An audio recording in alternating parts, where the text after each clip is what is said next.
Dear friends, welcome to yet another installment of Strategic Power. In this video, we're going to explore how the United States is helping Ukraine militarily through the new Lend-Lease Act, analyzing the details of this legislation and how the billions of dollars sent are being used effectively. Are the United States giving Zelensky a blank check? Watch until the end to find out. If you haven't subscribed to the channel yet, do so now and turn on the notification bell to stay up to date with all the latest news. In March 1941, anyone looking at the situation in Europe objectively and rationally would conclude that Germany was destined to win the war. At that point, the Germans had already defeated Poland in less than a month. Powerful France was subjugated in just a month and a half, with Belgium, the Netherlands, and Norway dominated and occupied.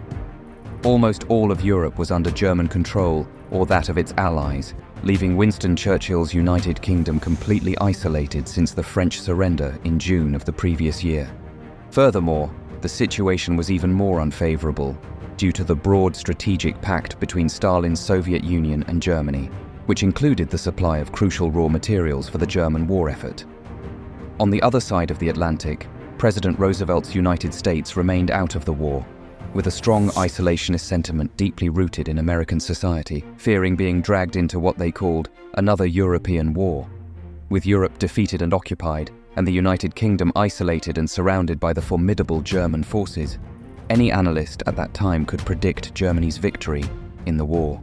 However, even without being able to actively get involved in the conflict to help its British ally, on March 11, 1941, at an extremely bleak and grave moment for Europe, FDR signed the Lend-Lease Act, legislation that allowed the United States to provide supplies to its allies without breaking its position of neutrality in the conflict. At that time, the only ally of the United States in combat was the United Kingdom, so the first aid was sent exclusively to them. However, in June 1941, Germany broke the pact signed with the Soviet Union in August 1939, invading the country with a force of nearly 4 million soldiers. With Stalin immediately becoming an ally, he also began receiving resources and equipment from the United States under the Lend-Lease Act. Through this legislation, the United States sent its allies an amount close to $1 trillion in current values in the form of supplies and equipment. This is equivalent to more than 500,000 jeeps, 12,000 armored vehicles, nearly 15,000 aircraft, including fighters, transports and bombers, and nearly 3 million tons of canned food.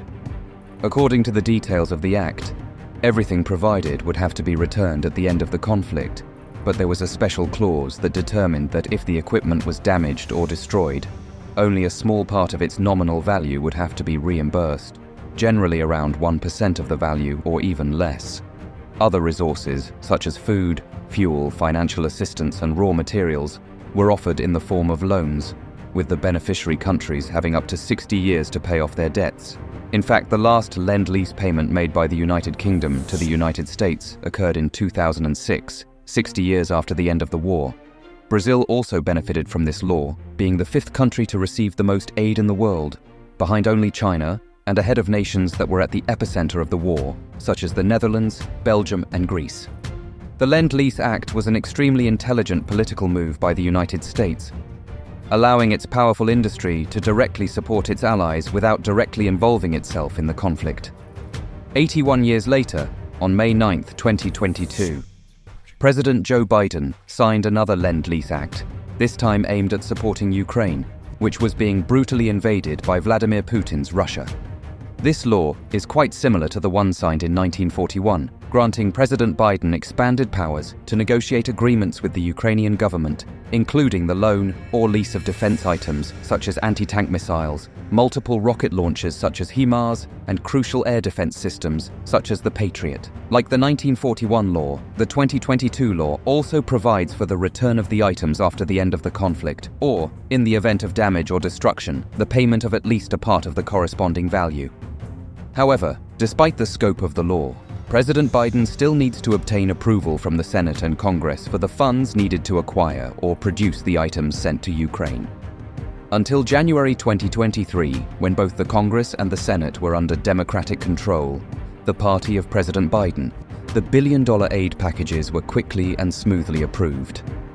However, starting on January 7th, With Congress coming under Republican majority control, negotiations became significantly slower. Congress completely stopped approving new military aid for Ukraine starting in October, when Mike Johnson was elected the new Speaker of the House of Representatives. Since then, the United States has not sent any more large military aid packages to Ukraine, even with President Biden having expanded powers to provide everything Ukraine needs to defend itself. With the latest $61 billion package scheduled to be voted on in Congress this Friday, April 19th, if approved, Ukraine will finally have what it needs to at least stabilize the front line and contain Russian advances at various points. But how is this money actually being used? Are the United States simply giving President Zelensky a blank check for billions of dollars? The military aid sent by the United States to Ukraine consists of weapons and equipment that are already in the reserves of the US Armed Forces.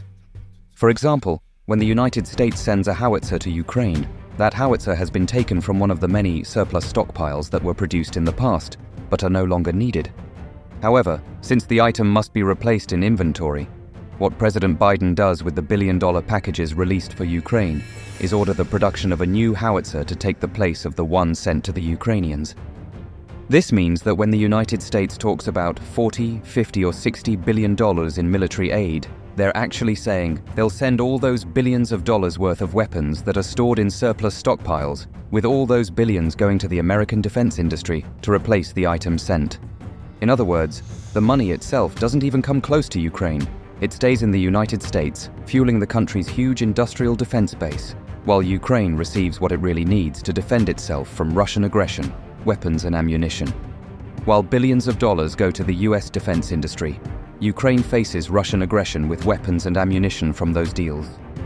The lingering question is, how long will this dynamic be sustainable? Will the real price to pay be the perpetuation of the conflict for the benefit of outside interests? Share your opinion in the comments.